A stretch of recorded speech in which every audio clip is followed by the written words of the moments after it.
সেদিন গিয়েছিলাম দক্ষিণ কলকাতার ডোভার লেনের একটি রেস্তোরাঁ বাবু কালচারে। এখানে উত্তর কলকাতার বনেদিয়ানা ও দক্ষিণের আভিজাত্য এ দুয়ের এক অপূর্ব সংমিশ্রণে তৈরি হয়েছে থিম রেস্তোরাঁটি। স্বাদে গন্ধে একদম যেন সেই পুরনো কলকাতা। ঢুকেই মনে হলো আমরা যেন একটা অন্য যুগে চলে এসেছি, বাবু যুগে। এখানকার প্রত্যেকটা দেয়াল যেন সেই বাবু যুগের গল্প বলছে। এখানে কাঁসার থালায় খাবার পরিবেশিত হচ্ছিল। জানো তো, এখানে ঠাকুরবাড়ির রান্না থেকে শুরু করে বিভিন্ন রকম থালিও যেমন আছে, আর আছে এদের অনবদ্য এক বাফেট মেনু। অনেক ভেবে আমরা ঠিক করলাম আমরা বাফেট মেনুটাই নেব। চলো ঘুরে দেখে আসি এদের বাফেটে কি কি আছে। বাঁধাকপি লঙ্কা বাটা, কাঁচা লঙ্কা ধনে পাতার চাটনি, ঝুরি আলু ভাজা, বিভিন্ন রকমের আচার। এবার শুরু হলো মেন স্টার্টার, পনির মালাই কাবাব, আলু টিক্কা, চিকেন কাবাব আর ফিশ বাটার ফ্রাই। 2 রকমের সবজি ছিল,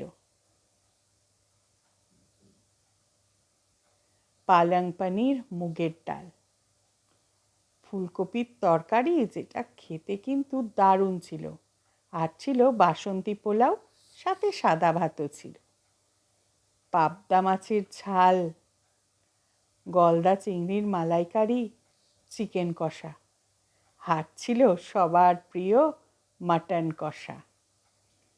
বিভিন্ন ধরনের পাঁপড়ও দারুণ ছিল।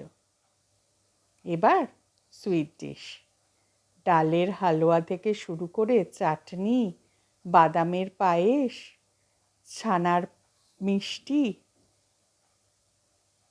আইসক্রিম, শেষ পাতে মুখশুদ্ধি। এই ছিল এর বাফেট মেনুটি। খেতে কিন্তু প্রত্যেকটা আইটেম দারুণ ছিল, স্বাদে ও গন্ধে একদম সেই পুরনো কলকাতা। এখানকার প্রতিটি দেয়ালে বাবুদের ছবি আঁকা ছিল। জানো তো, পাবদা মাছ খাইনি বলে এরা আলাদা করে পাতুরিও দিল।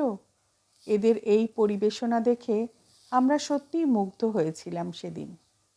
বাবুয়ানার আভিজাত্যকে এরা ফিরিয়ে এনেছে আধুনিকতার ছোঁয়ায়। সঙ্গে সঙ্গে সানাইয়ের সুর পুরো পরিবেশটাকে একটা আলাদা মাধুর্য দিয়েছিল। সেদিনের এই রেস্তোরাঁটাতে গিয়ে মন প্রাণ দুইই এক অদ্ভুত তৃপ্তি লাভ করেছিল। এই যে দেখছো আমাদের থালাগুলো, এই খেয়ে আমাদের তো নড়ার জো